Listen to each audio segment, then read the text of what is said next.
ನಮಸ್ತೆ ಎಲ್ಲರಿಗೂ welcome back to my channel. ನಾನು ಶಾಲಿ. ಹಾಗೆ ಹಬ್ಬ ಇರೋದ್ರಿಂದ ಮನೇಲಿ ತುಂಬ ಬ್ಯುಸಿ ರೊಟೀನ್ ಆಗಿರುತ್ತೆ. ಸೊ ಹಾಗಾಗಿ ವಿಡಿಯೋ ಮಾಡೋಕ್ಕಾಗಿಲ್ಲ. ಸೊ ಇವತ್ತು ತರಕಾರಿ ಹುಳಿ ಸಾಂಬಾರನ್ನ ಹೇಗೆ ಮಾಡೋದು ಅಂತ ಕ್ವಿಕ್ಕಾಗಿ ತೋರಿಸ್ತೀನಿ ಬನ್ನಿ. ನಾನಿಲ್ಲಿ ಅರ್ಧ kg ಮೂಲಂಗಿನ ಕ್ಲೀನಾಗಿ ಅದನ್ನು ಪೀಲ್ ಮಾಡಿ ರವಂಡ್ ಕಟ್ ಮಾಡಿ ಇಟ್ಕೊಂಡಿದ್ದೀನಿ. ಯಾವ ಸೈಜಲ್ಲಿ ಬೇಕಾದರೂ ಕಟ್ ಮಾಡ್ಕೊಬೋದು. ಹಾಗೆ ಇಲ್ಲಿ ನಾನು ಬೀನ್ಸನ್ನು ಕೂಡ ಕಟ್ ಮಾಡಿ ಇಟ್ಕೊಂಡಿದ್ದೀನಿ.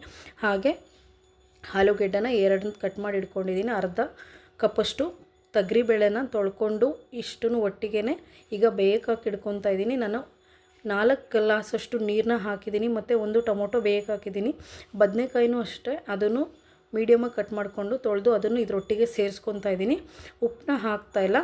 ಹಾಗೆಯೇ ಲಿಡ್ನ ಕ್ಲೋಸ್ ಮಾಡಿ ಈಗ ಒಂದು ವಿಷಲ್ ತೊಗೊಂಡ್ರೆ ಸಾಕು. ಇಲ್ಲಿ ಒಂದು ಸ್ಮಾಲ್ ಕಪ್ಪಷ್ಟು ಕಾಯಿ ತುರಿನ ಸೇರಿಸ್ಕೊತಾ ಇದ್ದೀನಿ. ಹಾಗೆ ಒಂದು ದಪ್ಪ ಈರುಳ್ಳಿ ಕಟ್ ಮಾಡಿಕೊಂಡು ಅದನ್ನು ಇದರೊಟ್ಟಿಗೆ ಸೇರಿಸ್ಕೊತಾ ಇದ್ದೀನಿ.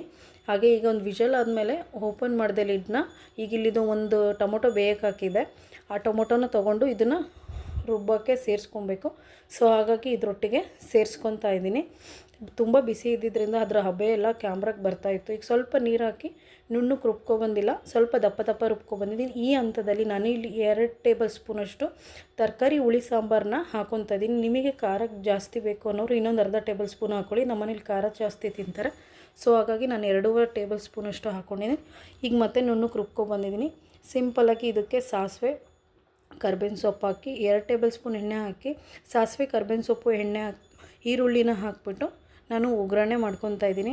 ತುಂಬ ಕಡಿಮೆ ಇಂಗ್ರೀಡಿಯೆಂಟ್ಸಲ್ಲಿ ಕ್ವಿಕ್ಕಾಗಿ ತುಂಬ ಟೇಸ್ಟಿಯಾಗಿರುತ್ತೆ. ಒಂದು ಅರ್ಧ ನಾನು ಈರುಳ್ಳಿ ಹಾಕಿದ್ದೀನಿ ಅಷ್ಟೇ, ಕಟ್ ಮಾಡ್ಕೊಂಡು ಅಡ್ಡಾಡ. ಹಸಿ ಸ್ಮೆಲ್ ಏನಿದೆ ಅದು ಕಂಪ್ಲೀಟಾಗಿ ಹೋಗಬೇಕು. ಈಗ ಮಸಾಲೆ ಹಾಕಿದ ಮೇಲೆ ಒಂದು 3 ನಿಮಿಷ ಹಾಗೆಯೇ ಕೈ ಆಡಿಸ್ತಾ ಇರಬೇಕು. ತಳ ಹಿಡ್ಕೊಳ್ಳೋಕೆ ಬಿಡಬಾರ್ದು. ಸ್ಟೀಲ್ ಆಗಿರೋದ್ರಿಂದ ಬೇಗ ತಳ ಹಿಡ್ಕೊಳ್ಳುತ್ತೆ. ತರಕಾರಿ ಬೇಯಿಸ್ಕೊಂಡಿದ್ವಲ್ಲ ಅದನ್ನು ಈಗ 3 ನಿಮಿಷ ಆದಮೇಲೆ ಇದರೊಟ್ಟಿಗೆ ನಾನು ಸೇರಿಸ್ಕೊತಾ ಇದ್ದೀನಿ. ಸೇರಿಸ್ಕೊಂಡು ಸಣ್ಣಗೆ ಸಿಮ್ಮಲ್ಲಿ ಇಟ್ಕೊತಾ ಇದ್ದೀನಿ. ಮಿಕ್ಸ್ ಮಾಡ್ಕೊತಾ ಇದ್ದೀನಿ. ಈಗ ನೀರನ್ನ ಆಮೇಲೆ ಆ್ಯಡ್ ಮಾಡ್ಕೋಬೋದು. ಈಗ ನಾನು ನೀರನ್ನ ಈ ಕೊನೆ ಹಂತದಲ್ಲಿ ಆ್ಯಡ್ ಮಾಡ್ಕೊತಾ ಇದ್ದೀನಿ. ನೀರು ಹಾಕಿದ ಮೇಲೆ ಫ್ಲೇಮ್ನ ಮೀಡಿಯಮಾಗಿ ಇಟ್ಕೊಳ್ಳಿ. ಯಾಕಂದರೆ ಸ್ಟೀಲ್ ಆಗಿರೋದ್ರಿಂದ ಬೇಗ ತಳ ಇಟ್ಕೊಳ್ಳುತ್ತೆ ಅನ್ನೋದಕ್ಕೋಸ್ಕರ ನಾನು ಆ ಥರ ಸಿಮ್ಮಲ್ಲಿ ಇಟ್ಕೊಂಡಿದ್ದೆ. ಈಗ ಉಪ್ಪನ್ನ ಕೊನೆಯದಾಗಿ ಸೇರಿಸ್ಕೊತಾ ಇದ್ದೀನಿ. 1 ಟೇಬಲ್ ಸ್ಪೂನಷ್ಟು ಉಪ್ಪನ್ನ ಸೇರಿಸ್ಕೊಂಡು ಚೆನ್ನಾಗಿ ಮಿಕ್ಸ್ ಮಾಡಿಕೊಂಡು ಈಗ ಕುದಿಯೋಕ್ಕೆ ಬಿಡ್ತಾಯಿದ್ದೀನಿ. ಎಲ್ಲ ಕಡೆ ಉಪ್ಪು ಹತ್ತಿರುತ್ತೆ ಅಂತ. ಈಗ ಚೆನ್ನಾಗಿ ಕುದ್ದೀತಾ ಇದೆ, ನೋಡ್ತಾ ಇರ್ಬೋದು. ತುಂಬ ಟೈಮಿನ ಅಭಾವ ಇರೋದ್ರಿಂದ ಸ್ವಲ್ಪನೇ ತೋರಿಸ್ತಾ ಇದ್ದೀನಿ. ಇದರೊಟ್ಟಿಗೆ ನಾನು ಮುದ್ದೆ ಮಾಡಿ ಇಟ್ಕೊಂಡಿದ್ದೆ. ಇದು ಇವತ್ತಿನ ಮಧ್ಯಾಹ್ನದ ವ್ಲಾಗ್ ಆಗಿತ್ತು. ತುಂಬ ರುಚಿಯಾಗಿರುತ್ತೆ. ಇದಕ್ಕೆ ಬೇಕಾದರೆ ನುಗ್ಗೆಕಾಯಿನ ಕೊನೆಯದಾಗಿ ಬೇಯಿಸ್ಬಿಟ್ಟು ಹಾಕ್ಕೊಬೋದು. ತುಂಬ ರುಚಿಯಾಗಿರುತ್ತೆ. ಬಿಸಿ ಸಾಂಬಾರಿಗೆ 1 ಟೇಬಲ್ ಸ್ಪೂನ್ ತುಪ್ಪ ಹಾಕ್ಕೊಂಡು ತಿಂತಾಯಿದ್ರೆ ತುಂಬ ರುಚಿಯಾಗಿದೆ. ಕಡಿಮೆ ಇಂಗ್ರೀಡಿಯೆಂಟ್ಸಲ್ಲಿ ತರಕಾರಿ ಹುಳಿ ಸಾಂಬಾರನ್ನ ಕ್ವಿಕ್ಕಾಗಿ ಹೇಗೆ ಮಾಡ್ಬೋದು ಅಂತ ತೋರಿಸ್ಕೊಟ್ಟಿದ್ದೀನಿ. ಹಾಗಾದರೆ ಒಂದು ಲೈಕ್ ಕೊಡೋದನ್ನ ಮರಿಬೇಡಿ. ಬನ್ನಿ ಹಾಗೆ ಯುಗಾದಿ ಹಬ್ಬಕ್ಕೆ ನಾನು ಏನು ಶಾಪ್ ಮಾಡಿದ್ದೀನಿ ಅಂತ ನಿಮಗೆ ತೋರಿಸ್ತೀನಿ. ಈ ವಿಡಿಯೋ ತುಂಬಾ ಸ್ಪೆಷಲ್ ಆಗಿರುತ್ತೆ. ಇಲ್ಲಿ ಯಾವುದೇ ರೀತಿ ಪ್ರಮೋಷನ್ ವಿಡಿಯೋಗಳನ್ನ ನಾನು ಮಾಡ್ತಾಯಿಲ್ಲ. ನಾವು ಯುಗಾದಿ ಹಬ್ಬಕ್ಕೆ ಸ್ಯಾರಿ ಪರ್ಚೇಸ್ ಮಾಡ್ಕೊಂಡಿದ್ದೆ. ಅದನ್ನು ನಾನು ನಿಮ್ಮೊಟ್ಟಿಗೆ ಶೇರ್ ಮಾಡ್ಕೋಬೇಕು ಅನ್ನೋ ಪರ್ಪಸ್ಸಿಗೋಸ್ಕರ ತೋರಿಸ್ತಾ ಇದ್ದೀನಿ. ಅದು ಬಿಟ್ಟರೆ ಇದು ಯಾವುದೇ ರೀತಿ ಪ್ರಮೋಷನ್ ವಿಡಿಯೋ ಆಗಿಲ್ಲ. ಮನೇಲಿ ಫಂಕ್ಷನ್ ಇರೋದ್ರಿಂದ ಸ್ವಲ್ಪ ಗ್ರ್ಯಾಂಡ್ ಸ್ಯಾರಿ ತೊಗೋಬೇಕಾಗಿತ್ತು. ಹಾಗಾಗಿ ಈ ಗ್ರ್ಯಾಂಡ್ ಸ್ಯಾರಿನ ಪರ್ಚೇಸ್ ಮಾಡಿದ್ದೀನಿ ಮಲ್ಲೇಶ್ವರಮಲ್ಲಿ. ಈ ಸ್ಯಾರಿ ಪ್ರೈಸ್ ಬಂದುಬಿಟ್ಟು 16,000 to 17,000 ರೇಂಜಲ್ಲಿದೆ. ಹಾಗೆ ಇದು ಬ್ರೈಡಲ್ ಕಲೆಕ್ಷನ್ ಅಂತ ಹೇಳಿದರು. ಪ್ಯೂರ್ ಸಿಲ್ಕ್ ಸ್ಯಾರಿ ಆಗಿದೆ.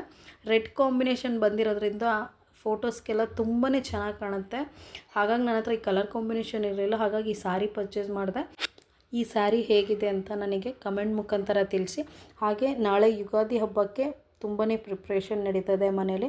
ಹಾಗೆ ಯಾವ ಟೈಮಲ್ಲಿ ಹಬ್ಬ ಮಾಡಬೇಕು, ಯಾವ ದಿನ ಏನು ಅಂತ ಅದನ್ನು ಕೂಡ ತಿಳಿಸ್ಕೊಡ್ತೀನಿ.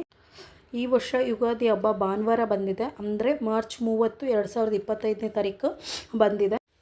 ಶುಭ ಸಮಯ ಬಂದು 29ನೇ ತಾರೀಕು ಶನಿವಾರ ಸಂಜೆ 5:57ರಿಂದ ಪ್ರಾರಂಭ ಆಗಿ ಮಾರ್ಚ್ 30 ತಾರೀಕು ಮಧ್ಯಾಹ್ನ 2:20ಕ್ಕೆ ಮುಕ್ತಾಯ ಆಗುತ್ತೆ. ಇವತ್ತಿನ ವ್ಲಾಗ್ನ ಇಲ್ಲೇ ಎಂಡ್ ಮಾಡ್ತಾಯಿದ್ದೀನಿ. Thank you for watching. Keep supporting me.